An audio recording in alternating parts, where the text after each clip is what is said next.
Good morning. Welcome to today's knee-jerk devotional for September 2nd, 2021. Our passage this morning is James 3:13 through 4:12. Goes like this. Do you want to be counted wise, to build a reputation for wisdom? Here's what you do. Live well, live wisely, live humbly.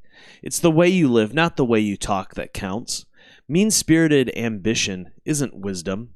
Boasting that you are wise isn't wisdom. Twisting the truth to make yourselves sound wise isn't wisdom. It's the furthest thing from wisdom. It's animal cunning, devilish conniving. Whenever you're trying to look better than others or get the better of others, things fall apart, and everyone ends up at the other's throats. Real wisdom, God's wisdom, begins with a holy life and is characterized by getting along with others. It is gentle and reasonable, overflowing with mercy and blessings. Not hot one day and cold the next, not two-faced. You can develop a healthy, robust community that lives right with God and enjoy its results only if you do the hard work of getting along with each other, treating each other with dignity and honor. Where do you think all these appalling wars and quarrels come from? Do you think they just happen? Think again. They come about because you want your own way and fight for it deep inside yourselves. You lust for what you don't have and are willing to kill to get it. You want what isn't yours and will risk violence to get your hands on it. You wouldn't think of just asking God for it, would you? And why not? Because you know you'd be asking for what you have no right to. You're spoiled children, each wanting your own way. You're cheating on God if all you want is your own way. Flirting with the world every chance you get, you end up enemies of God and His way. And do you suppose God doesn't care? The proverb has it that He's a fiercely jealous lover, and what He gives in love is far better than anything else you'll find. It's common knowledge that God goes against the willful proud. God gives grace to the willing humble. So let God work His will in you. Yell a loud no to the devil and watch him scamper. Say a quiet yes to God, and He'll be there in no time. Quit dabbling in sin.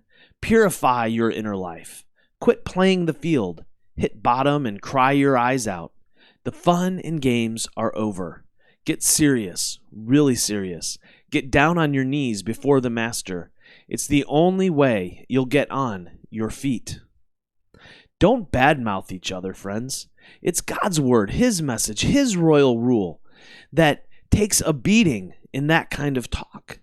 You're supposed to be honoring the message, not writing graffiti all over it. God is in charge of deciding human destiny. Who do you think you are to meddle in the destiny of others? So if yesterday wasn't a punch to the gut, if yesterday's passage didn't make you say, ouch, then today's ought to. James is pulling no punches and doesn't hold back. If we say we follow Christ, then we have some things to consider. First, our actions, not our words, demonstrate who we are. Some will read this and think this means that we are then free to speak mean and nasty things. That should be clear from yesterday. That isn't the truth. What James is getting at here is that if your words are kind and nice, but your actions display otherwise, your actions reveal who you are. We must live authentic lives. As someone once said, be wary of all earnestness.